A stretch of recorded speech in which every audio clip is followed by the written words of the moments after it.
Tursun Efendi 1886 yılı hozirgi Otishga qarashliq Eksoqda tug'ilgan bo'lib, uning dadisi Hasan Axun shu yerdagi ma'rifatparvar dehqonlarning biri edi.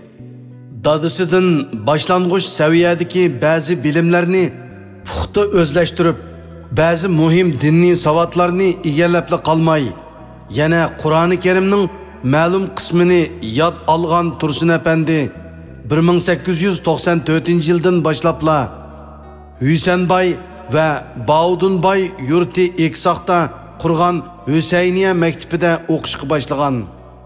1899 yılı mazkur mektep Otishdagi yana boshqa 3 cho'ng oilaning qo'llashi bilan tunji turkumda 8 a'lochi o'quvchini chet elga o'qishga chiqarib, Zozongtang ishg'oliyatidan keyingi tunji qitimliq chet elga o'quvchi chiqarish xizmatini boshlagan.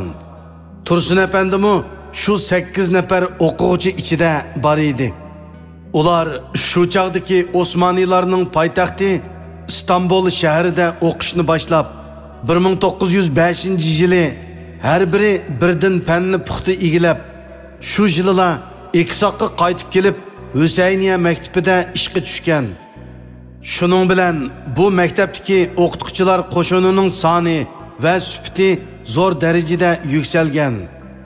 Biroq Tursun Efendi boshqa 7 savoddishi bilan vatanga qaytib ketmay, davomli yuqori o'rlab o'qib, 1910 yili Xon Jamiyati Universal Bilimlar Oliy bilim yurtidagi o'qishini to'liq tugutib, shu yildan boshlab mazkur oliy maktabning o'qitish hay'atining a'zosi sifatida bir mezgil ishlagan. 1912 yili u amdila mazkur maktabdagi o'zi burun o'qish bitirgan fakultetning ilmiy mudirligiga taklif qilinganda Osmoniylar va uningga qarashliq Balqon ellari orasida tunji qitimliq Balqon urushi portlagan. O'xshash vaqtda Tursun Efendiga ona yurtidan hayajonli xo'sh xabarlar kelishga boshlagan.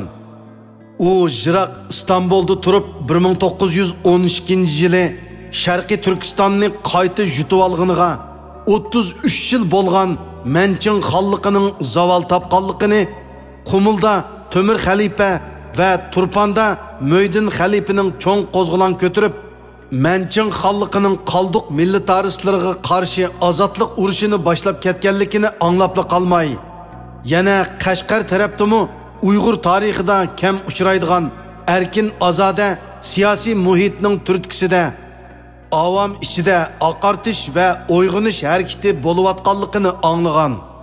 Shu vajidan Tursun Efendi oliy maktabdagi barliq xizmatlari va imtiyozlaridan voz kechib, vatanidagi xalqiga xizmat qilishdek ulug'vor g'oya bilan Qashqarga qaytib kelgan. Tursun Efendi qaytib kelganda garchi Qumul va Turpandagi Uyg'ur qo'zg'olonlari qonliq bostirilgan bo'lsa-mu, biroq Tarim vodisidagi Qashqarda hali ham yumshoq vositalar bilan Uyg'ur xalqini uyg'otish va oqartish xizmatlariga futlikashang bo'lg'idek yomon ahvol mavjud emas edi. Shunashqa Tursun Efendi butun kuchi bilan Hüseyniye maktabining har jihatdan mukammal bir oliy maktabga aylanishi uchun yurakqinini sarf qiladi. U zo'r himmat ko'rsatishda to'limi yolg'izlik his qilayotgan kunlarning birida Eksoqqa Osmoniylar hukumati tarafidan maxsus avatilgan ziyoli Ahmad Kamal yetib keladi.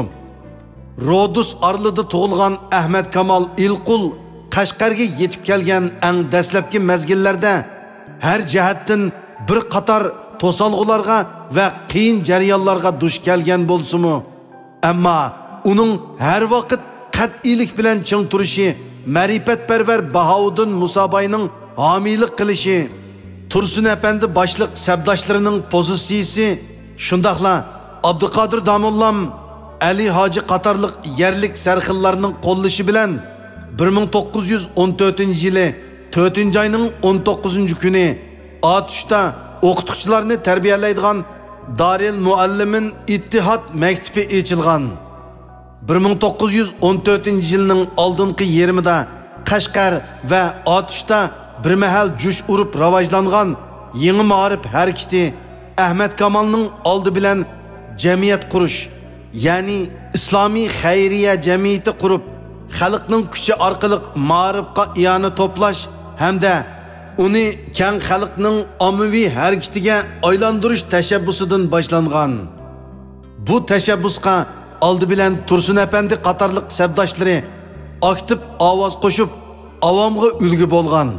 Gerçi xayriya jamiyatini Qashqar shahrida qurish planlangan bo'lsa-mu, ammo Qashqardagi eng cho'ng boy bo'lgan Ömer Axun Bayning to'sqinligi bilan oqartish tarafdorlari bu organni atishda qurishga majbur bo'lgan.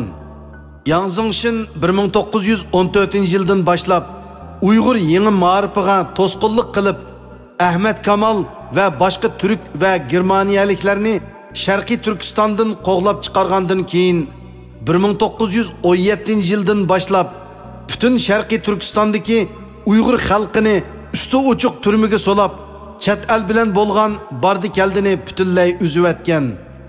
1917-yildan 1932-yilgacha bo'lgan 15 yil Sharqiy Turkiston zulmat ichida qolgan. Bu chaqda faqat Qashqardala Abduqodir Damollam va Qutlug' Hoji Shavqi bosh bo'lgan oqartish harakati 1919-yildan 1924-yilgacha davom qilib, Abduqodir Damollam 1924-yili 14-avgust kuni qatl qilingacha uzilmay davom qilgan. Natijada Tursun Efendi va uning sabdoshlari toki 1933-yilga qadar oqartish ishlarini maxfiy ilib berishga majbur bo'lgan. 1933-yili Qashqarda yana bir qitim Uyg'ur milliy mustaqillik harakati to'liq g'alaba qilib, shu yili 12-noyabr Sharqiy Turkiston Jumhuriyati nomli tunji milliy davlat qurildi. Bu davlat shu kunila har qaysi vazoratlarni ta'sis qilib, ishlarini boshlab ketdi. Shu qatorda Obul Hasan Musabay dehqonchilik ministri bo'lib tayinlandi. Gerçi bu davlat 1934-yili yozda Stalin va Shinseyning qo'llashidagi Tungan banditlari tarafidan butunlay halok bo'lgan bo'lsa-mu, biroq Tursun Efendi qatorliqlar eng arzuliq o'quvchisi bo'lgan Mehmetali Efendi qatorliqlar bilan birlikda 1934-yili yozdan boshlab General Mahmud Muhitining qo'llashida atishda qaytadan nurg'un maktablarni ochib, qisqa vaqt ichida Qashqar va atishda nurg'un vatanparvar o'g'lonlarni yetishtirdi.